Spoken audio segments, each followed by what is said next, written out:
এই যে চরিত্র বদলাচ্ছে আমরা দেখতে পাচ্ছি, ভোট নিয়ে ধরুন, ভোটের চরিত্র তো বদলে যাচ্ছে। আজকে আপনি যদি দেখেন শহরাঞ্চলে এবারের ভোটে তৃণমূলের একটা শহরাঞ্চল এবং আধা শহরগুলোতে বিভিন্ন পুরসভা কেন্দ্রিক জায়গায় তৃণমূল অনেকটা পিছিয়ে আছে এবং সেখানে অবাঙালিদের আধিক্য বেশি স্বাভাবিকভাবেই।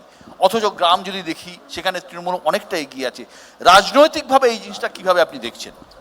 রাজনৈতিকভাবে দেখার আগে আমি খালি একটা কথাই বলবো, সেটা হচ্ছে আমাদের মূল জায়গা ছিল দাপট। দাপট কথাটা অনেক আগে অ্যান্টোনিও গ্রামশি সেটাকে হেজিমনি বলেছেন। অর্থাৎ যে দাপটটাকে বাঙালির দাপট ছিল, কি দাপট আগে বাঙালির দাপট ছিল, কত সংখ্যা ছিল বাঙালির, কত পার্সেন্টেজ কমে গেছে কলকাতা থেকে, তার থেকেও বড় কথা বাঙালিদের যে বানসাল তাকে সহায়ক ছিলেন, সত্যজিৎ বাবু দাপটের সঙ্গে কাজ করেছেন। এখন যেটা হচ্ছে যে আমরা আরেকজনের পদতলে লুটিয়ে পড়ছি কিনা, এইখানে দাপটের প্রশ্ন আসছে। আমি একটা কথা বলছি, মানে হেজিমনি এবং সুপ্রিমেসি, একদম সুপ্রিমেসি, অ্যাবসলিউটলি হেজিমনির জায়গাটাতে কিন্তু জায়গাটা কমছে। আমি বলছি যখন বাঙালির হেজিমনি ছিল তার ইংরেজি শেখা, আমি বরাবরই বাঙালিরা অন্য ভাষা, দিল্লির ভাষা শিখেছে, ফার্সি শিখেছে, আরবি শিখেছে। রামমোহন রায় নিজে ইংরেজি শেখার আগে আরবি ফার্সি দারুণ জানতেন। সবচেয়ে বড় কথা রবীন্দ্রনাথ আমি যেটা বলছি, রবীন্দ্রনাথ যখন ভাষা তিনি বলতে চেয়েছিলেন কংগ্রেসের সেশনে, পাবনা সেশনে বাংলায় বলতে চেয়েছিলেন, উমেশচন্দ্র ব্যানার্জিরা সাংঘাতিক তাকে উপহাস করেছিলেন যে আপনার এই ধরনের মেলিফ্লুয়াস তিনি বলেছিলেন, সেই বাংলাকেও বুঝতে পারলো রবিবাবু, সে কথা রয়েছে। সুতরাং আমি বলছি তবুও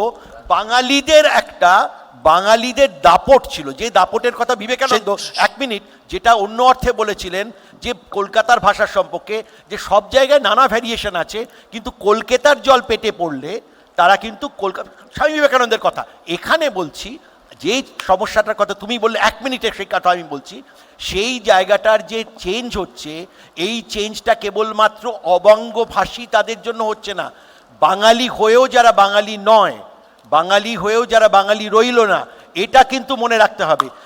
কেউ আছে তারা নন রেসিডেন্ট ইন্ডিয়ান, কেউ আছেন রেসিডেন্ট নন ইন্ডিয়ান, কেউ আছেন নন মানে রেসিডেন্ট নন বেঙ্গলি। এইখানে সমস্যা, এই সমস্যাটা আমাদের। ব্রাত্য বসুর কাছে আসবো, তার আগে আমি একটা ছোট্ট দেখিয়ে নেবো একবার রাহুলের কথার সূত্র ধরে। একটা টাইম ছিল আমরা ছোটবেলায় শুনতাম নিউ থিয়েটার, সরকার ফ্যামিলি, তারা রীতিমতো মানে ওই উপন্যাস থেকে তারাই সাজেস্ট করতেন, কারণ তারা বাংলাটা পড়তে পারতেন। আমরা সাহিত্য থেকেও অনেক কাজ করব, কারণ বাংলায় সোনার খনি আছে বাংলা সাহিত্যে। আমরা কথায় কথায় উত্তম সুচিত্রা বলি, তারা যেসব গল্পতে কাজ করে গেছেন সেই গল্পগুলো কাদের লেখা।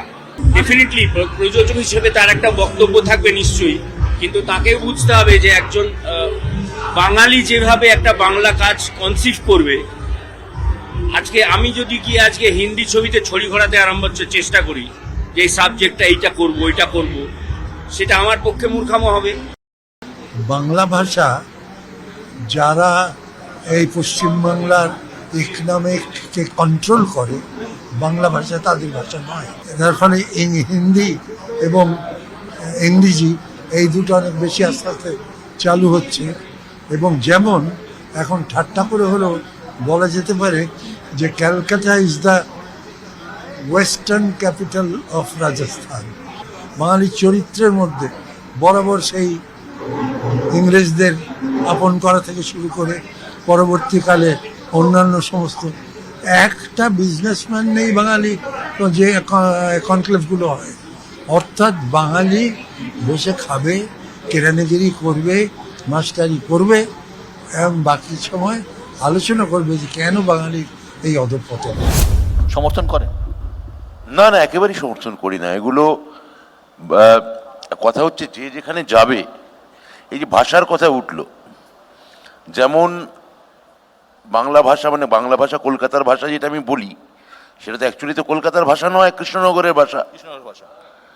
তো কলকাতার ভাষার সঙ্গে কৃষ্ণনগরের ভাষার সঙ্গে আমাদের সুখবিলাসদার রাজবংশী ভাষার বা আঞ্চলিক ভাষার ডায়ালেক্টগত তফাৎ থাকবে।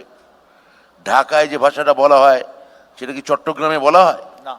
ফলে যেটা সিলেটে যেটা বলা হয় আলি আলি করে যেটা বলা হচ্ছে, তাদের ভাষার ক্ষেত্রেও যথেষ্ট ফারাক আছে। ময়মনসিংহ যে ভাষাটা বলা হচ্ছে কুষ্টিয়ায় কি সেই ভাষাটা বলা হচ্ছে? হচ্ছে না। আবার আমাদের প্রত্যেকে, আমার ধারণা এখানে কম বেশি বাইরে যাওয়ার অভিজ্ঞতা আছে। সেখানে যিনি গেছেন এখান থেকে এনারাই বাইরে, তার পৃথিবীটা হয়তো হেমন্ত মুখোপাধ্যায় বা সত্যজিৎ রায় বা মান্না দে তাতে থেমে আছে। তারপর আর সেইভাবে পৃথিবী হয়তো তার ক্ষেত্রে বর্ধিত হয়নি। তার ছেলে বা মেয়ে, আমাদের সবারই অভিজ্ঞতা হয়েছে। আমার ছেলে মেয়ের মতো দারুণ বাংলা বলতে কেউ জানে না, এটা কবিতা শোনাও তো আঙ্কেলদের। তারা এসে বলেছে শুনতে পেলাম পোস্টটা গিয়ে তোমার নাকি মেয়ের বিয়ে। এ তো সবারই এই অভিজ্ঞতা আছে। মানে ওইখানে দাঁড়িয়ে ওখানে অভিযোজন করলে সে তো বাংলা, সে তো ওই স্কুলে পড়ছে, তো সে সেখানকার জলবায়ুতে সে বড় হবে। যাদের কথা বলছেন আপনি, এই যাদের কথা এরা বললেন, এই ভদ্রলোক বললেন, আপনি কি দেখাতে পারবেন যে এখানে তারা কেউ বাংলা বলছে না, বাংলা জানে না? আর ব্যবসার কথা তো বরাবরই বললাম, বাঙালি বরাবর চাকরি করেছে।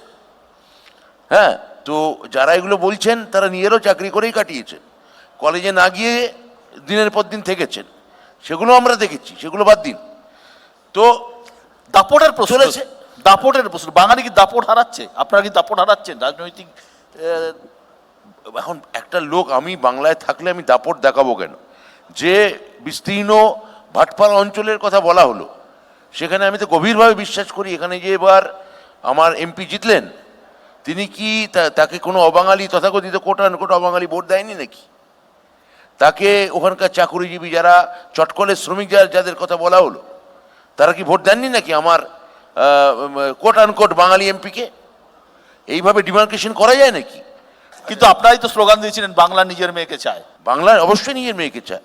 একই সঙ্গে আমরা স্লোগান, আপনার নামেও স্লোগান আছে বিশ্ব বাংলা, ভুলে যাবেন না সেটা।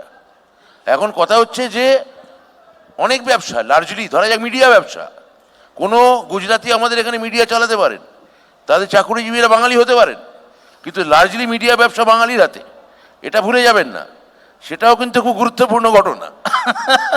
আসলে আসলে আসলে তো বাঙালি জাতি হিসেবে ভদ্রবিত্ত। ধরুন আপনার পাড়ায়, আমার পাড়ায়, দেবজিতের পাড়ায়, সুখবিলাসদার পাড়ায়, রাহুলের পাড়ায় আমরা সবাই ছোটবেলায় প্রচুর উড়ে ঠাকুর দেখেছি। আজকে কোথাও কোনো উড়ে ঠাকুর আছে? বাঙালি রান্নাটা করতো না, তাই উড়ে ঠাকুররা এখানে কাজ পেত। এখন বাঙালি রান্না করে, উড়ে ঠাকুররা উড়িষ্যায় এর চাইতে বেটার কাজ পেয়ে গেছে।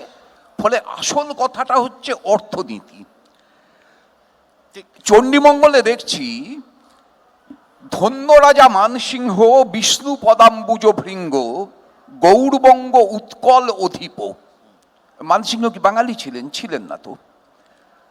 বাঙালি মূলত যে কাজগুলো করেছে সেই কাজগুলো হচ্ছে অধ্যাপনা, সেই কাজগুলো শিক্ষকতা, সেই কাজগুলো সরকারি চাকরি। যেমন আমি 1941 সালে জনগণনার তথ্য দিয়েছি, তখন 1941 সালে কলকাতা শহর, সেই কলকাতা শহরে যত সরকারি কর্মচারী আছে তার 100 জনের 86 জন বাঙালি। আবার যদি আমি একই তথ্য 2011 সালে দিই, তাহলে 2011 সালে কলকাতা শহরে যত সরকারি কর্মচারী আছে তার 100 জনের ভিতর বাঙালির সংখ্যা হচ্ছে 59 জন। একদম। তাহলে এই যে ফারাকটা হচ্ছে, এই ফারাকটা হচ্ছে কেন? আমায় তো কারণ খুঁজতে হবে। আমায় কারণটা এখান থেকে খুঁজতে যাই যদি, যে এখানে বাঙালিকে অবদমিত করে রাখা হয়েছে, বিষয়টা সব জায়গায় মিলবে না। না, ঠিক। কারণ এই সময়কালের ভিতর যে কথাটা বিনায়ক বলেছে, কিংবা কিছুটা সুবোধও বলেছে, যে এই সময়ের ভিতর বাঙালি তো গোটা পৃথিবীতে ছড়িয়ে পড়েছে।